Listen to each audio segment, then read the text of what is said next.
নমস্কার বন্ধুরা, আমি সৌরভ আর আপনারা দেখছেন আমার চ্যানেল এসপি গার্ডেন। বন্ধুরা, ছাদ বাগানের জন্য সেরাই বলেছিলাম যে সেরা ভ্যারাইটি কোনটা। তো দেখুন, ছাদ বাগানে কিন্তু অনেকগুলো সেরা ভ্যারাইটি আছে। তার মধ্যে বিশেষ করে এই ভ্যারাইটিটি একদম আপনারা করলে প্রচুর পরিমাণে ফল পাবেন এবং গাছে ফল থাকতে থাকতে আবার ফুল আসবে, আবার ফল ধরবে। তো চলুন তাহলে এই গাছে এখন কি খাবার আপনারা দেবেন এবং কি জাতটি আপনারা দেখুন। দেখুন বন্ধুরা, গাছে কিন্তু অলরেডি বড় বড় ফল আছে। তো এই ফল থাকা সত্ত্বেও গাছে কিন্তু প্রচুর ফুল এসেছিল এবং আবার দেখুন এখানে প্রচুর গুটি সেট হয়ে গেছে প্রচুর পরিমাণে। দেখুন কি পরিমাণে গুটি সেট হয়েছে, দেখেছেন? তো আমি বলবো অবশ্যই কিন্তু ছাদ বাগানে এই জাতটি অবশ্যই রাখবেন এবং একটা নয়, দুটো তিনটে রাখুন, সারা বছর মৌসুমি থাকবে। এবং তার সাইজ দেখুন, অলরেডি আমি হারভেস্ট করে নিয়েছি গাছ থেকে, দেখতে পাচ্ছেন এতে কিন্তু প্রচুর পরিমাণে ফল ছিল এবং সেই ফলগুলো আমি হারভেস্ট করে নিয়েছি, যেহেতু গাছে কিন্তু প্রচুর ফল সেট হয়ে গেছে। দেখুন, তো আমি সকল ছাদ বাগানি বন্ধুদেরকে বলবো এবং যারা আপনারা মাটিতে গাছ করবেন ভাবছেন, অবশ্যই কিন্তু এই জাতটি ছাদ বাগানের জন্য রাখবেন। দেখবেন প্রচুর পরিমাণে ফল পাবেন আপনারা। দেখুন এই গাছটি দেখুন, ফল কত বড় হয়ে গেছে এবং গাছে অলরেডি ফল আছে।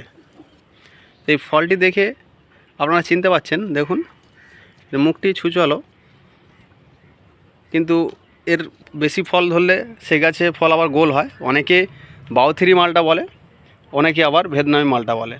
তো আমি বলবো বাউথিরি মালটা আর ভিয়েতনাম মালটা কোনো আলাদা নয়, এটা ভিয়েতনাম মালটা বলেই আমরা সকলেই জানি। তো বন্ধুরা দেখতেই পাচ্ছেন কি পরিমাণে গাছে ফল হয়েছে। তো এই সময় গাছে কি খাবার দেবেন? এই সময় কিন্তু গাছের খাবার অবশ্যই দিতে হবে, যেহেতু ফল সেট হয়ে গেছে। দেখুন না, প্রতিটা ডোকাতে কতগুলো করে ফল হয়েছে। যেদিকে ঘোরাবো ফোন সেদিকেই প্রচুর পরিমাণে ফল। তো অবশ্যই ছাদ বাগানের জন্য এই জাতটি রাখবেন। বন্ধুরা, এই সময় খাবার দেবেন সালফেট অফ পটাশ একটু 1 চামচ দেবেন প্রতিটা। আমার এটা কিন্তু 10 ইঞ্চি একটি টবে রাখা আছে, মাটির টবে। তো এখানে 1 চামচ পরিমাণে সালফেট অফ পটাশ দেবেন, 50 গ্রাম মতো হাড় গুঁড়ো এবং 50 গ্রাম মতো সিং চাচা এবং সঙ্গে একটু ফাঙ্গিসাইড দেবেন। আর যদি আপনাদের কাছে থাকে আমাদের শিকড় যাতে ভালো থাকে, ট্রাইকোডার্মা ভিরিডি যদি আপনাদের কাছে থাকে ওটা দেবেন 1/2 চামচ দিয়ে। আপনারা কিন্তু 500 গ্রাম মতো ভার্মি কম্পোস্ট নেবেন, নিয়ে একসাথে মাখাবেন। মাখিয়ে ওটাকে একটি পাত্রের মধ্যে রেখে দেবেন, যেখানে রোদ না পড়ে সেরকম জায়গায় একটু হালকা জল দিয়ে রেখে দেবেন।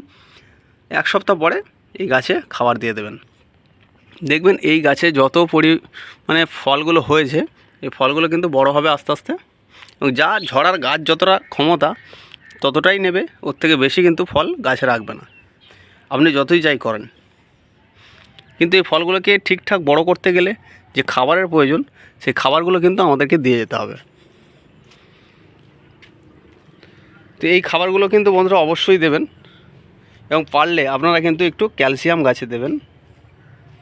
আর জৈবভাবে যদি আপনারা করতে চান গাছ মানে গাছে, তো সেক্ষেত্রে কিন্তু এই সময় একটু কলার খোসা ভেজানো জল আপনারা 2-3 দিন কিংবা 1 সপ্তাহ আপনারা পচাবেন, পচিয়ে তারপরে গাছে ব্যবহার করবেন এবং সেই জলটি গাছের গোড়াতে দেবেন। দেখবেন ভালো কাজ হবে এবং প্রচুর যে ফলগুলো হয়েছে এই ফলগুলো কিন্তু আর ঝরবে না। এখনও এই 2-1টা ফল হয়তো ঝরে যাবে, এই যারা এই ঝরে গেল, এই যে ফলগুলো সেট হয়ে গেছে এগুলো কিন্তু আর ঝরবে না। গাছ তার শরীরে মানে যতটা ক্ষমতা থাকবে সেই ক্ষমতা অনুযায়ী ফল রাখবে গাছে, বেশি কিন্তু ফল থাকবে না, ঝরিয়ে দেবে। যেমন এই গাছটিতে দেখুন কত বড় ফল হয়ে আছে।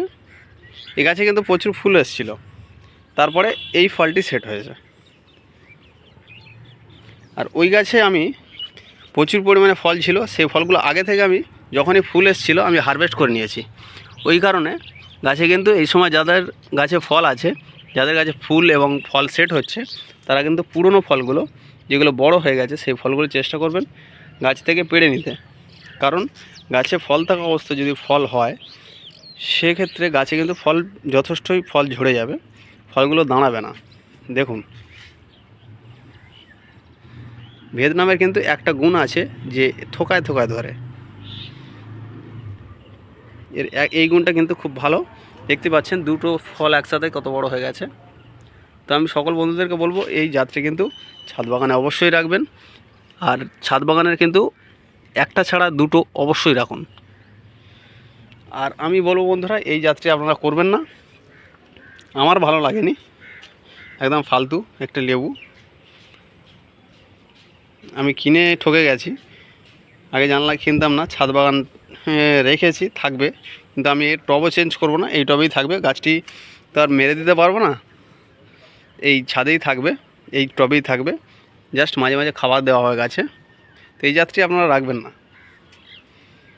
আমি এটা কি জাত আগেও বলেছিলাম যে আমাকে দেওয়া হয়েছিল কিন্তু ইন্ডিয়ান মৌসুম্বি বলে, কিন্তু খেতে একদম বেকার। হালকা একটু সেন্ট আছে কিন্তু মিষ্টতা একদম নেই, পুরো জল। এই জাতের লেবুটি একদম বাজে। আমি চাইবো আপনারা ছাদ বাগান করবেন করে, আর যদি লাস্টে এরকম ফল দাঁড়ায় গাছে আর এরকম ফল হয়, সেক্ষেত্রে খারাপ লাগে। তো যাই হোক, আপনাদের যাতে না হয় সেই জন্য বলে দিলাম, এই জাতটি কিন্তু রাখবেন না। আর যেটা বিকাশবাবু নার্সারিতে আছে এই ইন্ডিয়ান সিকি মৌসুম্বি, সেই জাতটা কিন্তু খুব ভালো জাত এবং খুব মিষ্টি, ওই জাতটি কিন্তু ছাদ বাগানে রাখবেন। আর এটি যেটা আমাকে বলে দেওয়া হয়েছে ইন্ডিয়ান মৌসুম্বি বলে, এই জাতটি একদম বেকার আমার কাছে লাগছে। কিন্তু ইন্ডিয়ান সিকি মৌসুম্বি যেটা বিকাশবাবু নার্সারিতে আছে, ওই ফল আমি খেয়েছি, ও কিন্তু খুব সুন্দর খেতে, খুব মিষ্টি। সকল বন্ধুদেরকে বলবো এইটা একটু ভেবে চিন্তে কিনবেন। আর ধন্যবাদ, আমার ভিডিওটি দেখবেন আর সাথে থাকবেন। আর আমি চাইবো আমার চ্যানেলটি আপনারা একটু সাবস্ক্রাইব করবেন আর পাশে থাকা বেল আইকনটি প্রেস করে দেবেন। ধন্যবাদ আমার ভিডিওটি দেখার জন্য। আবার দেখা হবে পরবর্তী ভিডিওতে।